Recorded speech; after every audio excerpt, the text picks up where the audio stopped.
I've been visiting the USA for over 20 years. But however much I love coming to this country, I've often been troubled by the level of racial inequality. Many here believe the problem is getting worse. If you're a young black male, you're 9 times more likely to be shot dead by the police here than anyone else, and many of them are often unarmed. When images of these and other police shootings were shared on the internet in July 2016, they sparked protests across the country. And while black anger raged, white supremacists began to respond. I've come to Texas, the state with more race-hate groups than anywhere else in the country. It's all good. The Klan, there's nothing about the Klan that's bad. I meet black militias preparing for a race war. All evil is necessary. Really? Bad things happen for a reason, and we have to accept that from time to time. And white supremacists determined to fight back. You think there would be a white response? They wouldn't make it down the freaking street. And witness what happens when rival protesters meet.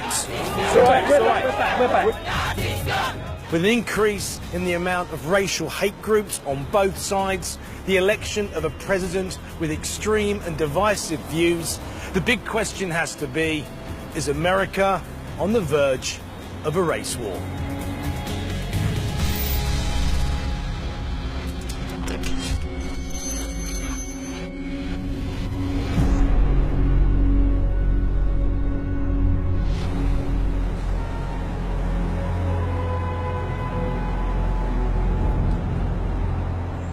I'm in Dallas, Texas, one of the richest cities in North America. But this commercial and cultural hub has another darker side. It has a long history of race violence. 100 years ago, a mob of 5,000 gathered here in the heart of downtown Dallas. They dragged a black man, Alan Brooks, up Main Street and hanged him from a telephone pole at this intersection. The days of lynching are thankfully over. But racial tension persists. When 2 black men were killed in separate police shootings in July 2016, the shootings were captured on camera phones. Busted tail light in the back.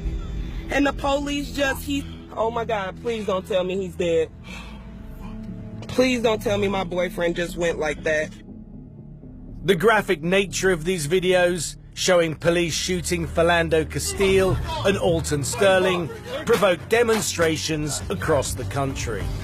At one protest by civil rights group Black Lives Matter here in Dallas, Micah Johnson, a 24-year-old black ex-soldier, loaded his car with guns and drove into the city center.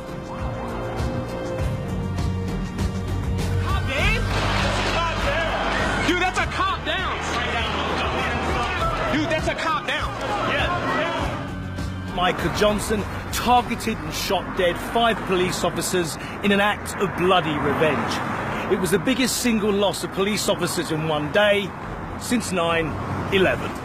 Holy shit! Johnson set out specifically to target white officers policing the demonstration. Just after a Black Lives Matter protest had ended at around 9 o'clock, Johnson went on his killing spree. He was shooting from this position when an officer came up behind him. Johnson moved towards the officer, outflanked him, came around the corner and shot the officer dead here. Minutes later, Johnson shot another officer before he was eventually cornered and killed by the police.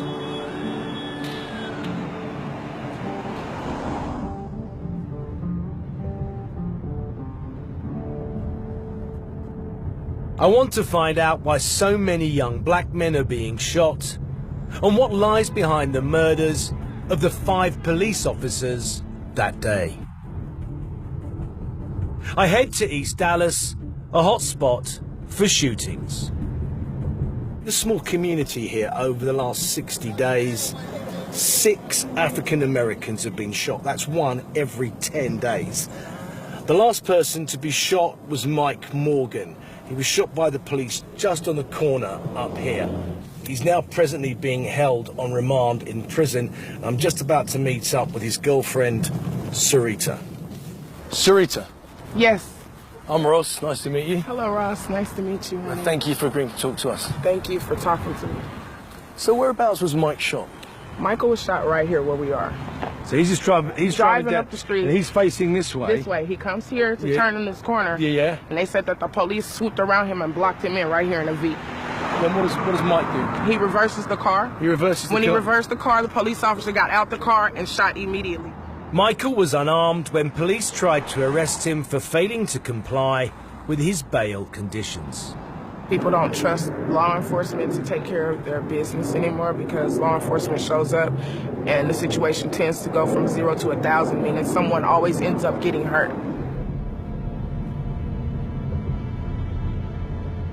You go to some communities and you find out that 6 people have been shot in 60 days. Admittedly, only one of those was a fatal shooting. But that's still an awful lot. I mean, we're talking, you know, a small community, 15 blocks or so. You know, I also have sympathy for the police. You're going into an area, you know many of the people will be armed and you could be outnumbered and outgunned. Michael survived the shooting and is being held 15 minutes away in the Dallas County Jail. This is the prison. I want to find out why he believes the police shot him.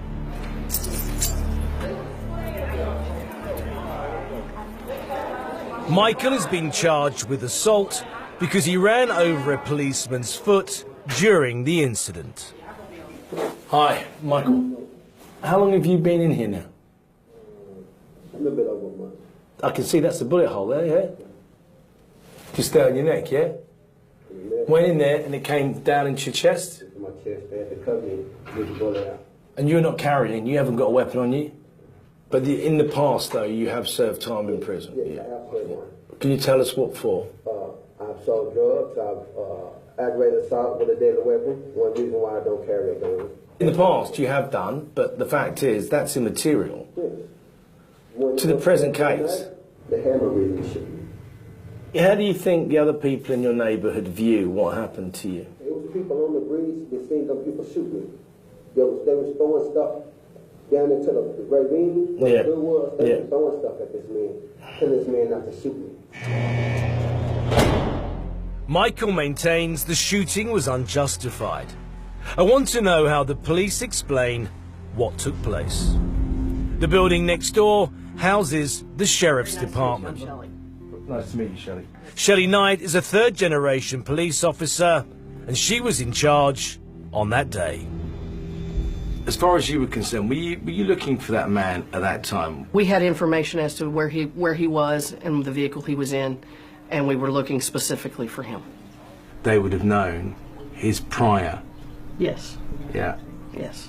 He says that he was just trying to get away because he was in an area where police officers shoot black people. How would you respond to that? He was shot because he attempted to run over an officer, and the officer responded because he was in fear of his life.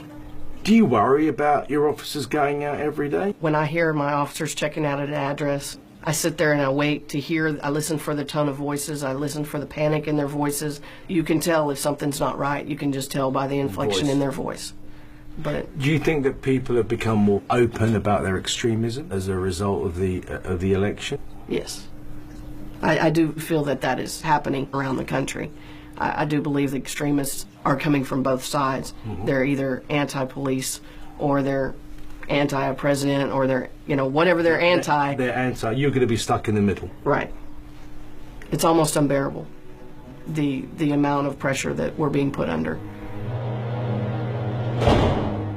Michael's versions of events and the Sheriff's Department's versions of events are very, very different. But the fact is, Michael got shot. Police officers are getting shot out on the streets. When police officers go into communities like the one Michael lives in, they're on edge. For many, It's like going into a war zone, and the people that live in those environments are reacting the way that the people coming in are an enemy. They're not seeing them as people who protect and serve them, they're seeing them as people who shoot them dead. Nowhere are the battle lines more clearly drawn than in neighbourhoods where street gangs fight for territory. Dallas has some of the most brutal and well armed. That night I head back to East Dallas to make contact with a notorious ex-gang leader. I'm on my way to meet Lamont. He actually founded the Bloods in this city. He was at one point one of the most powerful gang members here. He was blinded when a drug deal went wrong and he was shot in the head. Hey Lamont. How you doing now, man? It's Ross, mate. How are you? Doing pretty good, man. You all right? I'm good, sir. Good. Okay, you want to go? Yeah. For 16 years, Lamont led the Bloods as they battled with Crips in some of the most violent inter-gang warfare seen in the city. Let's make a left up here. Just here, so yeah? Yeah, making... So despite the fact that you're blind, you know exactly where you are in this town, right? To take you all throughout this whole city. When you get up here to Troy, make a left up here. Up to the top of this hill right here. Being the only Bloods in this city, that must have been, well, potentially lethal. You had a lot of Crips around, so we had to be real aggressive. We had to be real violent. And how different is it now? It's very different. Today, a lot of the gang members, they're collaborating and they're running together, even if they're rival gangs. It's kind of like all shook up now. It's not like it used to be. All the police incidents where young black men have been subject to being beaten up and shot, that's what bringing all these young gangs together. If it doesn't get any better, a lot of our young kids, they getting ready. They're getting ready for what we call a revolution. They're getting ready for the war. Do you think it would take another shooting and maybe of an unarmed young black man to cause them to rise up, as it were? Man, I'm being honest with you. It could happen tomorrow. Let the right person get shot. Let a person like me get shot by the police. They're going to burn this city down. Lamont tells me that it's the younger gang members who are more likely to take on the police. He agrees to introduce me to some of them.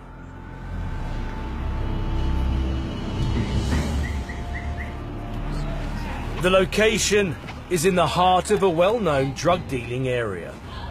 In Texas, if you legally own a gun, you can carry it openly. How you doing, guys? I'm Ross. Now, you guys are from different neighborhoods, yeah? Yes, man. 3 or 4 years ago, you'd be beefing with each other, right? Yes, we were. East Dallas never liked South Dallas, and South Dallas never liked East Dallas. We came together because our lives matter, and now that the police feel like they have more power on the other one, we all gonna come together as one when it comes down to our lives. So we can't be out here killing each other when they out here killing us too. You got a lot of hardware. How often will you carry a gun? I think you gotta carry a gun every day because the police supposed to be protecting us. They just shooting at us, man. Like, I know y'all seen that they shot that one black dude. He was on the passenger side. They shot him twice for no reason. You're on probation and all. Everybody should have a gun. On the 7th of the 7th this year, Michael Johnson shot dead 5 police officers. What do you think about him? That's my dude. Like, he was doing for us, you know what I'm saying? If he got tired, he got fed up. He one of them people. There's many people in the world that's gonna be like, we just want to open fire. I ain't a superhero. You say, you know, that race war, there's a good chance of that happening. Right. What do you think is going to happen? Black folks, we already getting ready for it. We know it's coming and we already getting ready for it. So when that day come, guarantee we all gonna be prepared. I ain't going down without a bang. Thank you very much. These members of rival gangs have put their differences aside to unite in a show of defiance against the police. And I'm about to find out that there are militant black groups arming themselves for a future race war. When I decided that my mission in life was the liberation of my people, I understand what may come with that.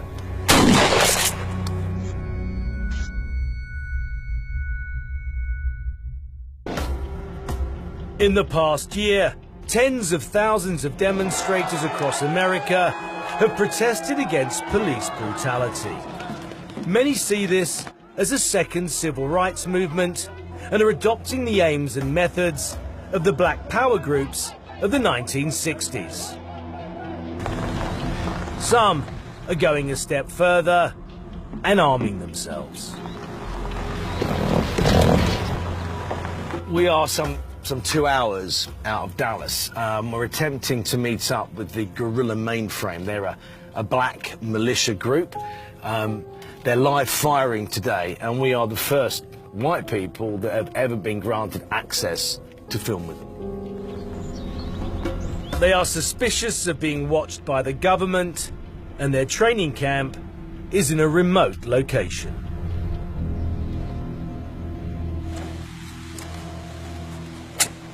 So the land we're on at the moment is owned by a black person. We could have gone to a public range, but these guys are very wary about the fact that if they're seen as a group, that they could draw the police or any other kind of attention on themselves. So we are way out now in the countryside. Today's shooting practice is led by Haru Balagun. How you doing? I'm Ross Kemp, nice to meet you. Nice to meet you. So what's the purpose of the exercise today? The reason we do that is it's just basic to always be ready for whatever may come. You know, with the climate in the country and the things that are going on, you may have to be willing to stand and fight for where you are right there on the spot. Do you really think that's a possibility? I absolutely believe that's a possibility. I mean, look at the climate of the United States right now. With Trump's campaign, it's really brought out a lot of racists and bigots, and now it's a matter of fear for our lives and for our children's lives again. Just like it was in the 30s, 40s, 50s, and 60s when a black man could be lynched for looking at a white woman. Those kind of white supremacists have always been around. Do you think that the gap has got worse lately? Most definitely. I think it's definitely a growing racial divide. The Guerrilla Mainframes seem well organised and with no shortage of weapons. I want to know what Haru thinks about the Michael Johnson shootings in Dallas. Do you condone the killing of those 5 police officers? All evil is necessary. Really? All evil is necessary, otherwise it wouldn't exist. Bad things happen for a reason, and we have to accept that from time to time, even when they're that ugly, even when they're that bad. Maybe it happened the way they say it did, and maybe it didn't. When I decided that my mission in life was the liberation of my people, I understand what may come with that.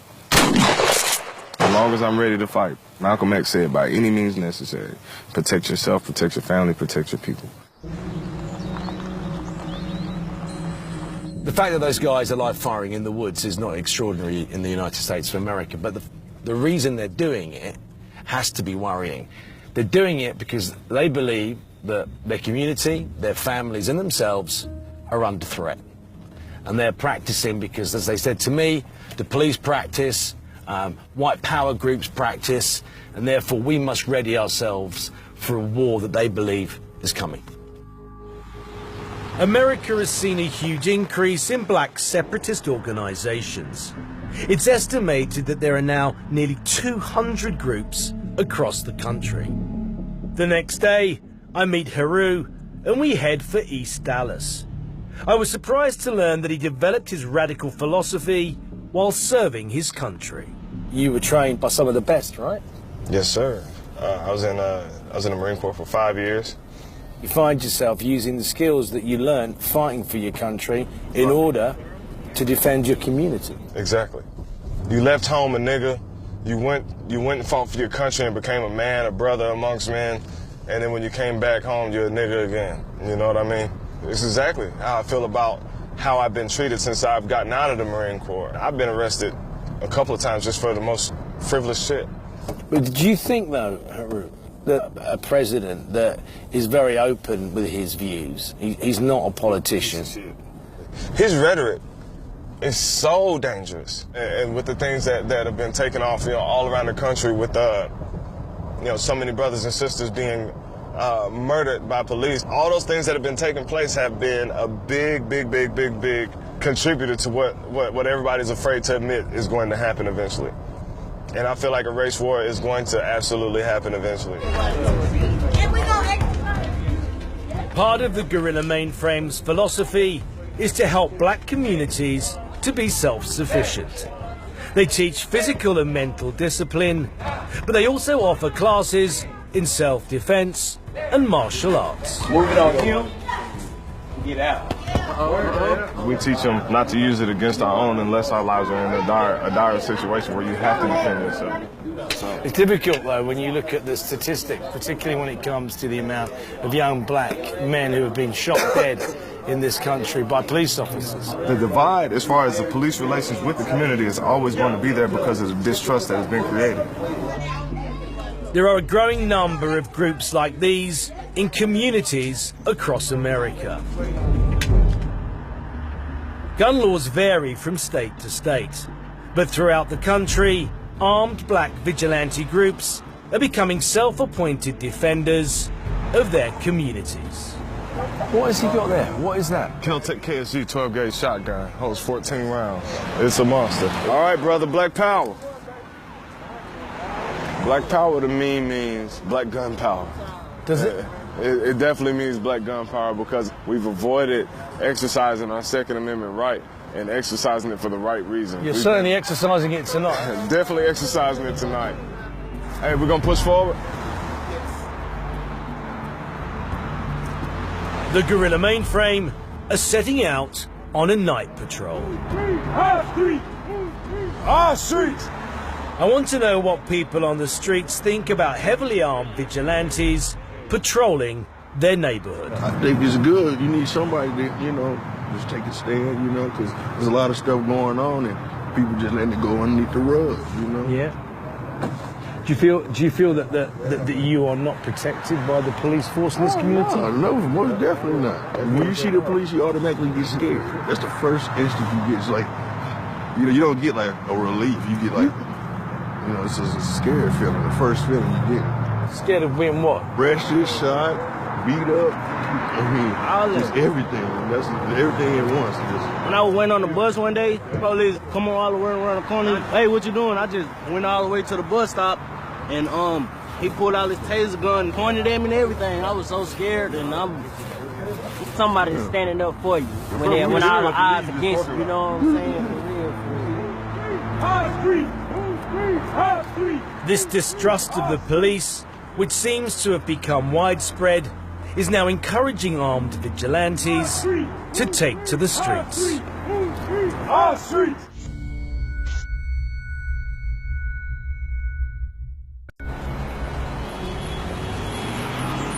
America seems increasingly divided by race. In response to some widely publicized police shootings of unarmed black men, a new civil rights movement known as Black Lives Matter has sprung up across the country, bringing tens of thousands onto the streets. The protests have led some to claim the focus on black lives in itself is racist. We're heading east on the way to Austin. We're hoping to meet up with an organisation called White Lives Matter. They describe themselves as a civil rights group, but they've been labelled as a white hate race organisation. It's a label White Lives Matter deny. Today they've organised a protest in the centre of Austin. They're demanding civil rights for white people. They have little trust in the mainstream media, but they agreed to allow me to come along. As they gather on the edge of town for the protest, I meet their leader, Ken Reed. Ken? Yes. Ross Camp? This is your RV point for today, your meeting point, yeah? So we can walk in a group together, you know, safety in numbers. Obviously, we're going to be sorely outnumbered. One of the oppositions, the Antifa, had a page saying 3,000 people were interested. The Antifa, who are they? Anti-fascist movement. Oh, right. They mistakenly, you know, label us as fascist. You know, anybody that says they're white and concerned about our future in this country, you're labeled a fascist or racist or a Nazi. So they have like 3,000 people that said they're interested in coming, so we'll see. And do you suspect there'll be any trouble? Well, they've been known to provoke confrontation. We obviously will defend ourselves. We exercise our Second Amendment right, the right to carry, and we don't ever instigate, but if they bring it to us, you know, whether the odds are 10 against 10,000, we're going to stand our ground. You don't think it's ever going to get to the situation where you'll actually ever have to pull a trigger, do you? It could be. Their biggest point basically was that they are an organisation that has been labelled as a white hate group when Black Lives Matter hasn't, and they're talking about the disparity that exists. We know that virtually every one of them has been or is still affiliated to a white power group. The open carry laws in Texas allow protesters to wield assault rifles on the streets. What is that? Is that an AR-15 or is it? AR-10. AR-10. What happened in Dallas, where that black guy shot and killed police officers? I'd rather be prepared than sorry I didn't have it. Protect the people I'm with. And you've got another magazine in the back? Oh, I got 4 magazines. Containing how many rounds? 25 each.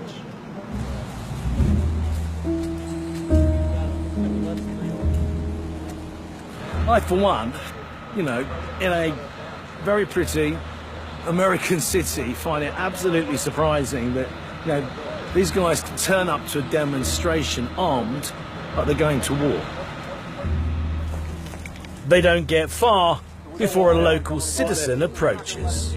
So you're here to protect your white lives? That's right. With guns? That's right. No, that's the Second Amendment. Well, my First Amendment is that I think that y'all are wussies. I think that y'all are wimps for having to carry long guns. What do you think about that group that you've just spoken to? I think that they are instigating a fight. They're here to incite hate. I head downtown with White Lives Matter, where they have agreed with police to stage their protest. So I think this is the best place for us to post up right here.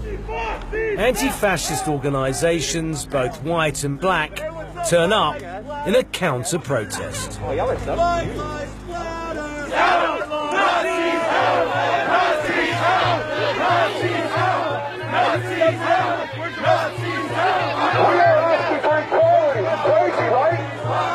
Who's stopping you? You're a white man. There's 2 groups stopping you, man.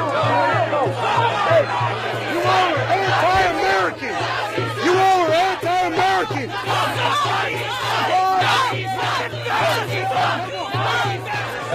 The troopers on horses, we are really well and truly surrounded. Just believe where your answer is. So the first stone just came in from over there.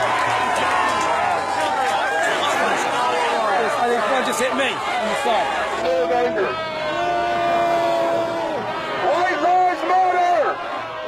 One thing's happening is there's groups over there, because of the way that I look, I've totally been labelled as a White Lives Matter protester today. And you know what? To have someone point a finger at you and go, Nazi, go home, white scum, actually, it's quite upsetting.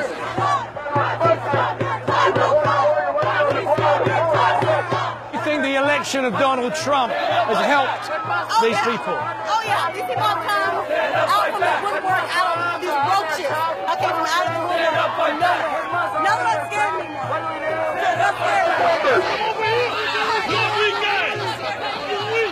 Ken, have you ever in the past supported a right-wing movement? A Nazi? I guess, yes. You have. I've been part of white nationalist organizations.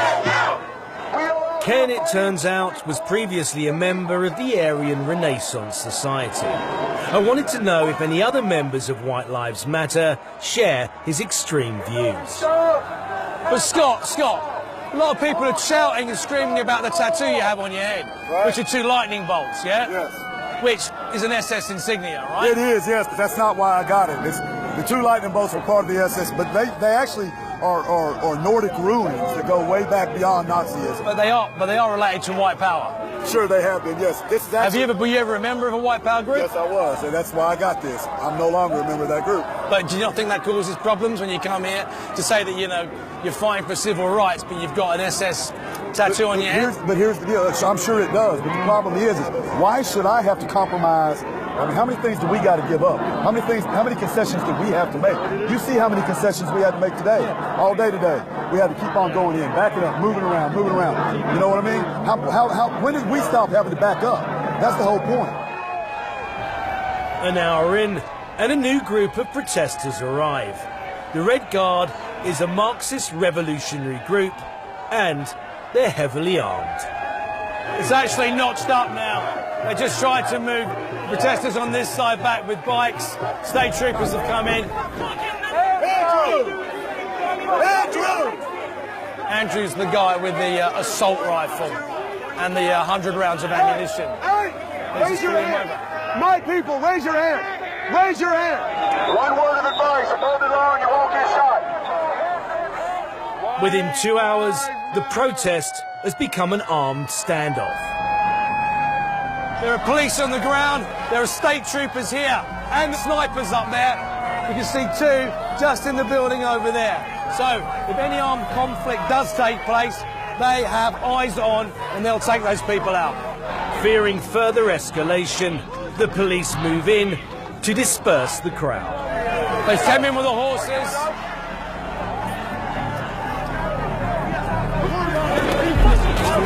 You are being aggressive towards us. We're back. Tell them to quit. The police officers now arresting some people over there. There are also other people. Look, the guys have been arrested now. The police arrest 8 counter-demonstrators for disorderly conduct and other minor offences. They then decide to escort White Lives Matter out of town.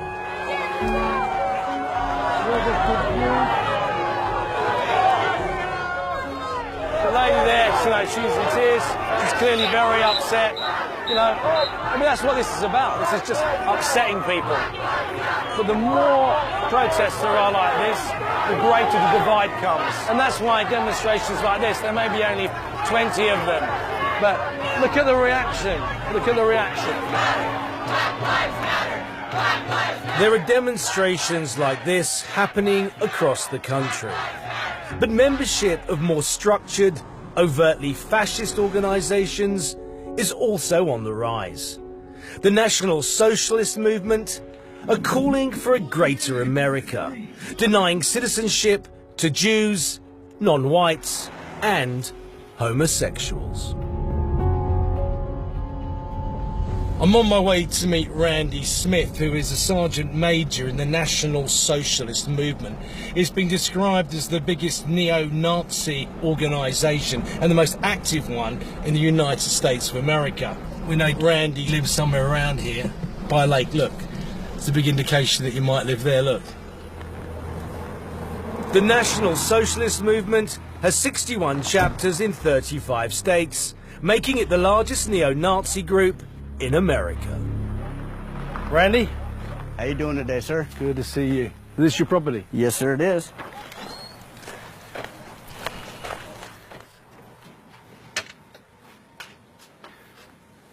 It does strike you, if you don't mind me saying, when you come in, I can work out where you're coming from. Randy Smith is NSM, and NSM is Randy Smith. That's how I look at it. And you've got Mein Kampf down there. Have you read it a lot? Yeah, I probably read it about 5 times. To me, he stands for racial purity. That's what his accomplishment was, racial purity.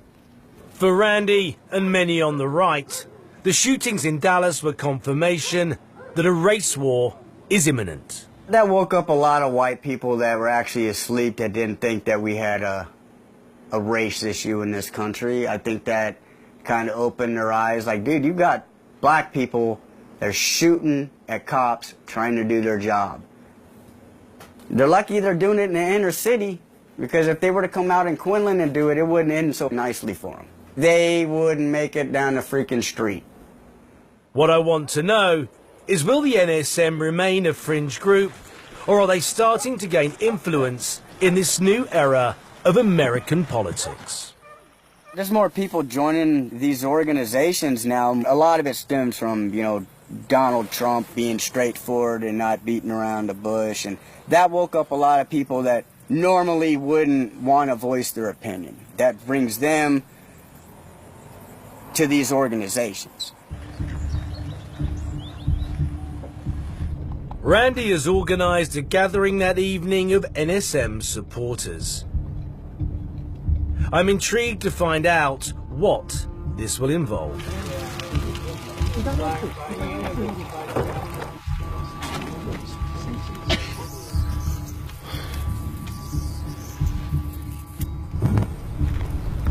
There you go.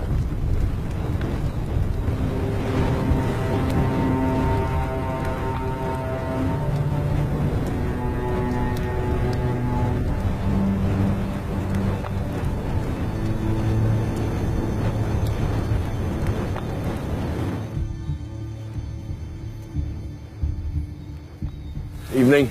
Evening. This is the Imperial Wizard, Rowdy, Texas Rebel Knights, KKK. Pleasure to meet you. This is Kathy, NSM. Hi, Kathy. How are you? The tattoo on Rowdy's neck reads 336. It's shorthand for America's most feared hate group. 33C. What's that stand for? That's all Klan shit. You wouldn't understand it. All right. The Rebel Knights are one of around 10 chapters of the KKK in Texas. Do you think that things will change now that Trump has become president? White people have stood up. When Hillary won, it'd be nothing but monkeys running the country. You say monkeys. Everyone, I would find people say that. People would find that wrong. Say that's racist. Yeah. Okay. Do you think black people actually human? Yes, I do. You don't think there's some kind of animal? I've never heard that in my life. It's offensive to many people. You know, if the truth hurts, that's the way it is. And there are other people that hold the same view. Oh, yeah. You bet. Most real intelligent people. So what you're saying is the person that was in the White House for the last 2 terms wasn't a human being? Not my opinion. Well, I just don't agree with you it. know, I'm entitled not to agree with your point of view. If you didn't want to answer, you shouldn't ask me the question. Rowdy's views are clearly abhorrent, but the Ku Klux Klan claims membership is on the rise. I want to find out if the Klan could really be going through a resurgence.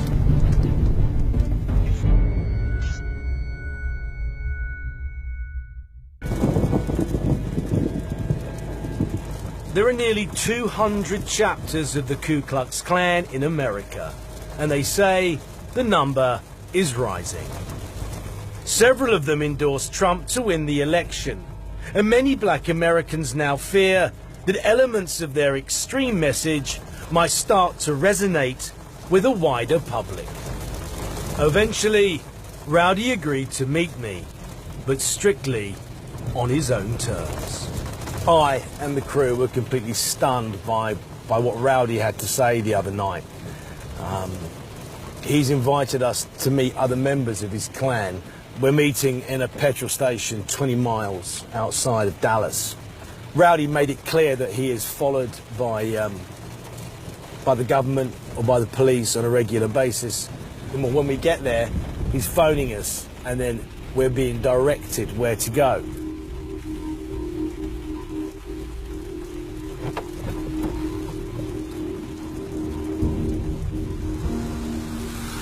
Is that Rowdy? Over there? He's behind. He's in a bus. We're going to go in the bus, yeah? Yeah. I don't like the idea of leaving this vehicle here, but there you go. I don't think we've got any choice. He's also carrying an old Colt pistol by his side. All right, here we go.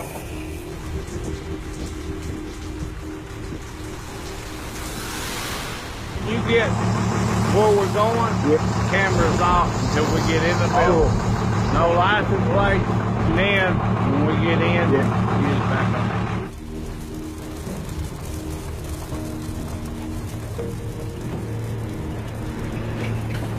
You know, I'll just let you know, we are armed. You are armed? Yeah, we are armed. And why is that? Why? Well, you know, people are getting upset. People get upset? Yeah. Cameras off. Cameras off, please. Thank you. Okay, brother, you can turn that on. Go right in that white door right there.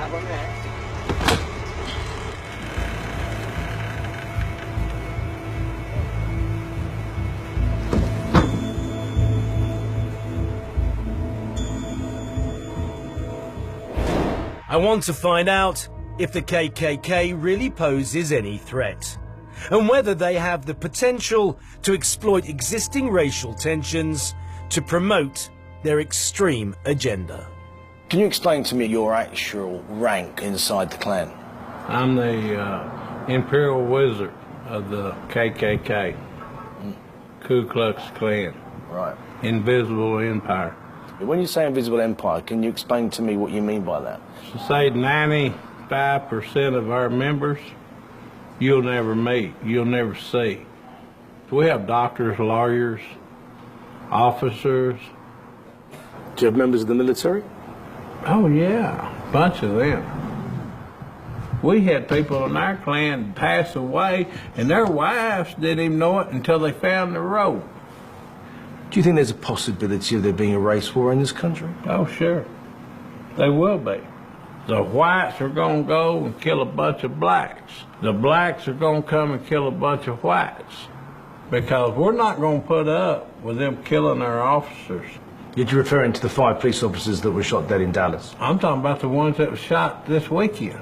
What about the future of the Klan? It isn't in the numbers that it was in the 70s, but there are more people coming to it. They say there's 6, 5, 7, 8,000. I mean, we just sit back and just giggle our asses off.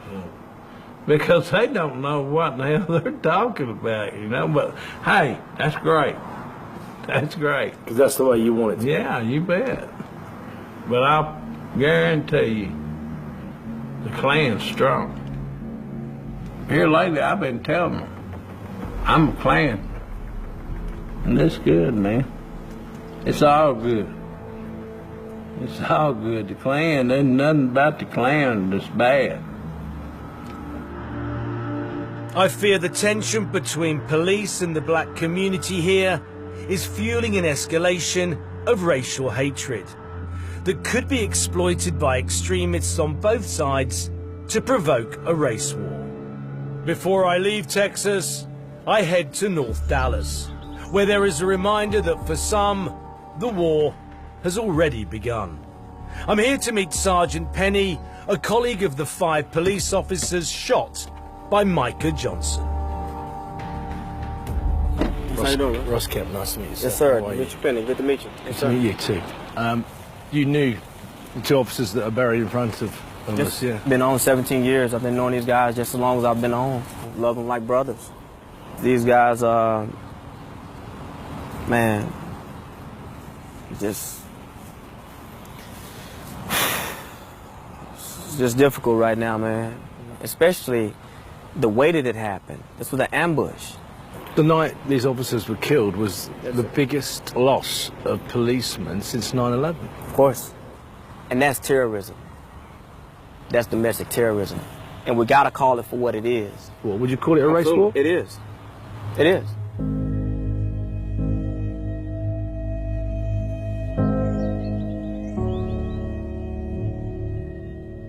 I've been traveling to the United States for the last 2 decades. During my times here, I have witnessed racism and segregation. This election has allowed extremists on both sides to legitimize their views. The anger and the hatred that we've experienced while making this film may be partly down to the election result, but there has always been a racial divide here. My fear is that those extreme views may be adopted by the masses and widen the gap that already exists.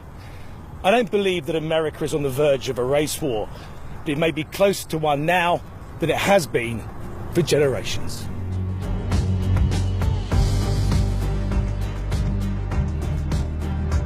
Incredibly powerful stuff, as always. Ross is back next Sunday at 9, so don't forget to add the series to your planner. And this Thursday at 9, we've got some of these playful pooches on Sky One in Dogs, an Amazing Animal Family.